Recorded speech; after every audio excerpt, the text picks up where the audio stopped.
Hi, I'm Steve Kine, Director of Public Relations and Marketing for the City of Enid, and it's my privilege today here on the Enid Television Network to introduce to you another program called Ask the Commissioner. As you recall, over the past several months, I've had the privilege of visiting with the variety of city commissioners here in the City of Enid and asking them all the same questions. Well, my special guest today is Commissioner Ron Jansen from Ward 1, right? Number 1. Absolutely. And not that you need an introduction. You're a very familiar face, if I can say that, Commissioner. Well, first off, welcome to Ask the Commissioner. And remember, all these questions were asked with your associates, the ones that you serve with. But right off the bat, Commissioner, tell us a little bit. I know you had a background in Social Security Administration here in Enid. You've been here for X amount of years. Get just a little bit of a background, if you will, because I know folks are familiar with you as Ward 1 Commissioner, but they may not know much more than that. Okay. Yes, I was actually born here in Enid, Oklahoma, and went all through school here. Grew up on the east side of town. Lived over there, went to Garfield School and Longfellow Junior High. Graduated from Enid High School and went on to Phillips University and got a business administration degree from Phillips University. And following that, I went to work for the Social Security Administration and worked for them for 39 years. And the last 23 were here in Enid as a district manager here.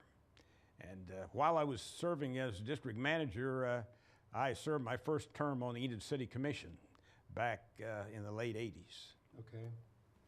When you think about, now this is not on our question list that we had with the other commissioners, but with the amount of time that you spent in Enid, what would you say has just been the biggest surprise or biggest change from those early days to here in 2014?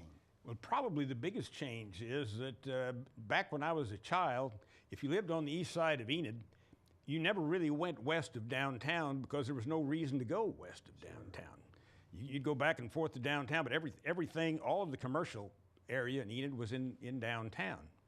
And of course nowadays, the retail business area of Enid is really all way out on Garriott Road.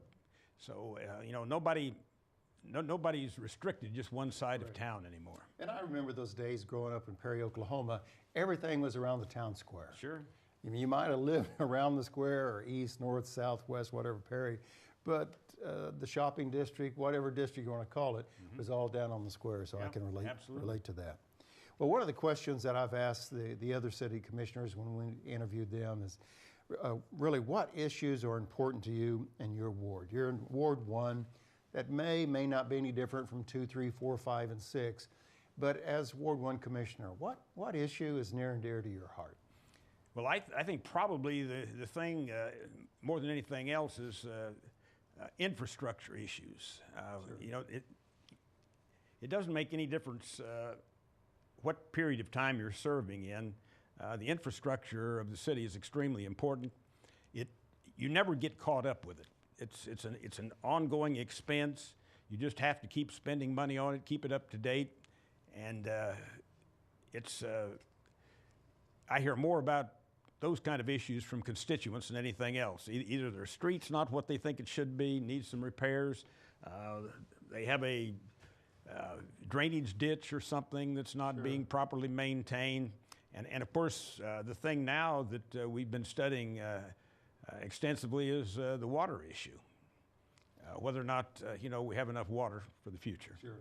And many times when we talk about infrastructure, you're right, there's either the current situation of the pipes in the ground that you haven't seen for 60, 70 years, and whoops, we've got to replace this particular neighborhood's pipe, or the ongoing growing pains of Enid as it continues to develop. So therefore we have to have a new sewer line, new water line. So you're right, that doesn't rest. It's an ongoing challenge, if you will. And you're talking about things that cost a great deal of money. I mean, these things are expensive. Anytime you have to dig up a large water line or sewer line, it's an expensive proposition.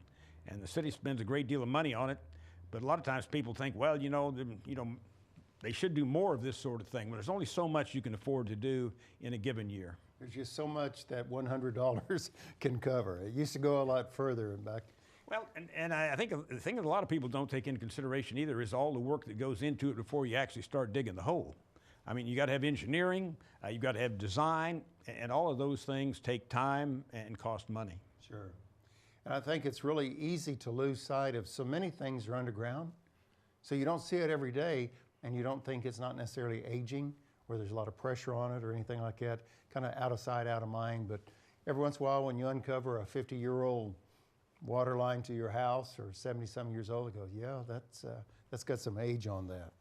As Ward 1 Commissioner, I know you have twofold role. You represent Ward 1, but also you represent the City of Enid big picture. It's not like you're just taking care of Ward 1. However, my next question along those lines, do you have any priorities for Ward 1 or for your tenure as City Commission that you could share with us? Well, actually, I think you're right. When I served before, we served at large. We were not restricted. We were not just elected by the ward we lived in. We had to live in that ward, but we were elected citywide. And I really think that makes more sense because what affects Ward 1 affects Sure. all the other wards in town too. So basically our job is we represent all the people of Enid.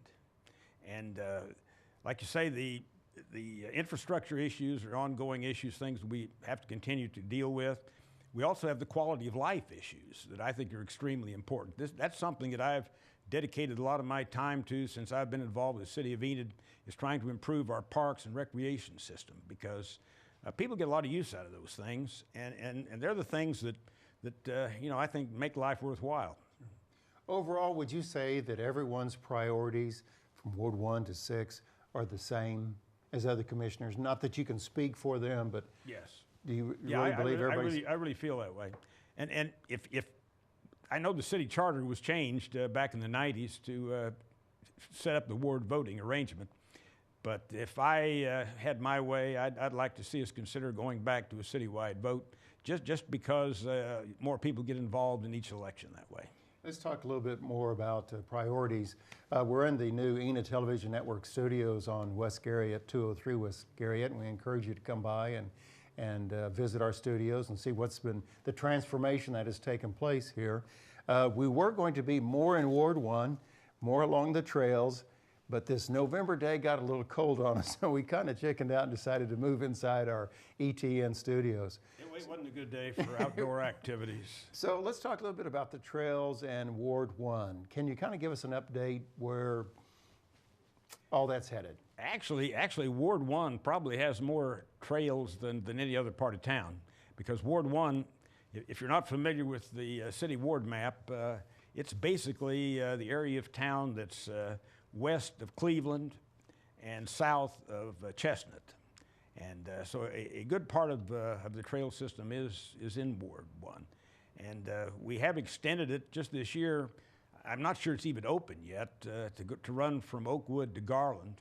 And also, we finally finished a section where you can actually park your car in Meadow Lake Park and come around the drainage channel there on a paved trail and hook up with all the rest of the trail system.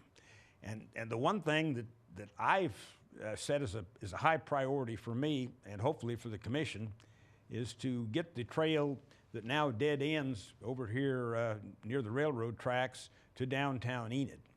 And so that's one of the things that I definitely want to try to accomplish in the next couple of years. And I'm sure one of the frustrations is wheels of progress sometimes move a little slow because, well, we'd really like to snap our fingers. And by next Thursday, that would be done. And by the next Tuesday, that would be done. And then we could just keep checking things off the list. I know when I was talking with the commissioner several weeks ago about doing the Ask the Commissioner segment, I kept thinking, well, now is the Meadow Lake Golf Course? We ought to find a nice day, and if Meadow Lake's in Ward 1, we could play golf and we can ask these questions. So, again, weather didn't cooperate, but I'm glad that you made it here in our studios. You know, we could have a program, though, where we demonstrated golf shots or what not to do on the golf course. Okay. That's for another day, but I look forward to that. I enjoy playing golf. I just really don't seem to get to. Well, thank you for joining us today. This is called Ask the Commissioner, and my special guest is Ward 1 Commissioner Ron Jansen. We'll have more questions for the Commissioner after this short break. Thanks for staying with us.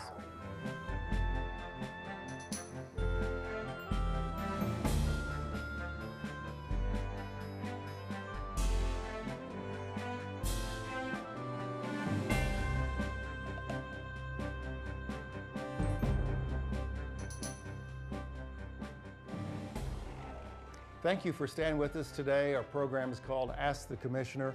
I'm Steve Kime with the City of Enid, and we're broadcasting today this program from the Enid Television Network studios on West Garriott. Thank you for joining us. And my special guest, Ward 1 Commissioner Ron Jansen.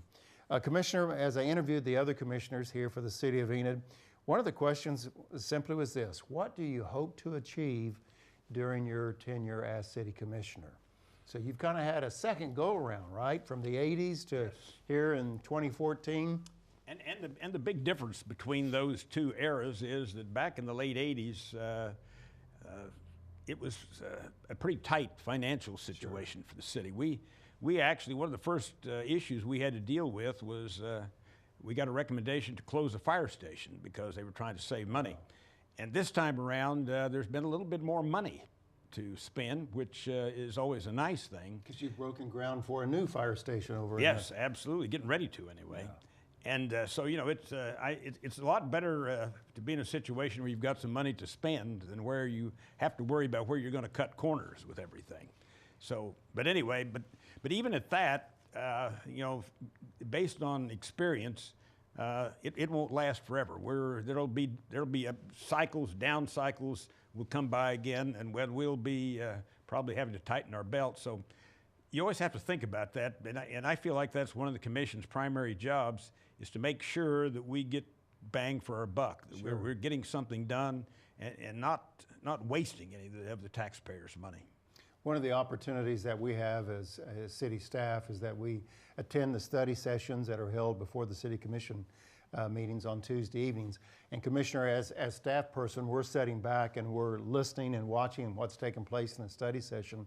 And one thing that I notice is a lot of similarities with kind of your own personal life versus city government life, that you want to be good stewards of funds. Absolutely. And you want to make sure that you have the dollar that you're going to spend down the road. And you also want to kind of make good decisions for today, so down the road there's, you know, a great benefit from that decision.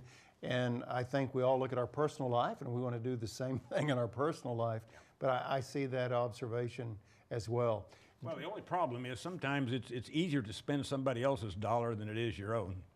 And I guess that's where the discipline comes in, right? Yes. I think we have to keep that in mind.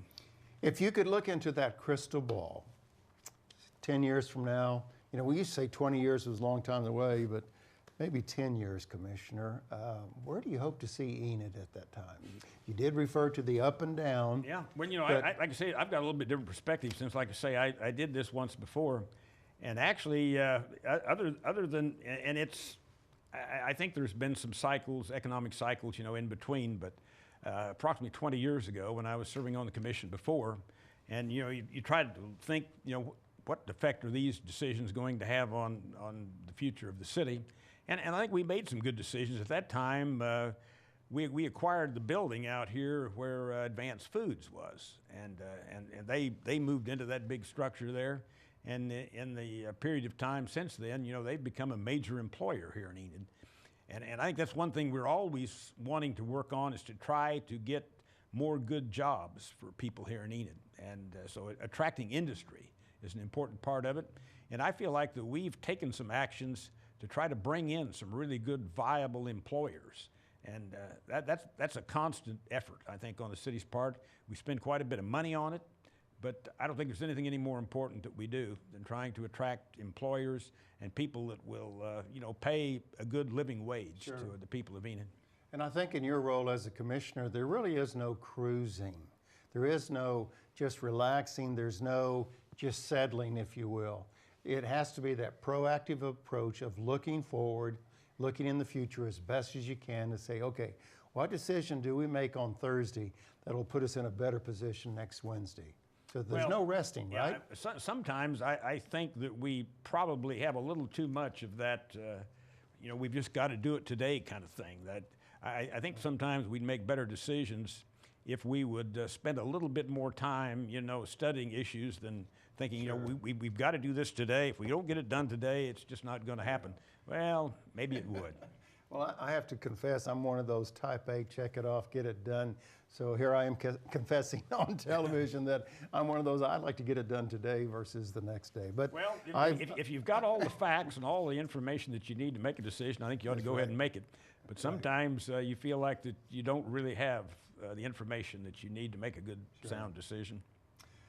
I certainly hope our program today has been informative and beneficial to you. It's been a real privilege for me to get to know the commissioners in a different light from besides the City Commission setting, as the opportunity to really to interview them and ask them the same questions over and over about what's significant to them.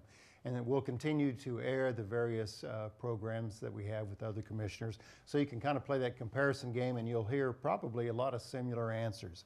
So Commissioner Jansen, my last question for our program today to you is, what's the biggest challenge you face as a commissioner? The biggest challenge, well, to me, it's... you can't say money.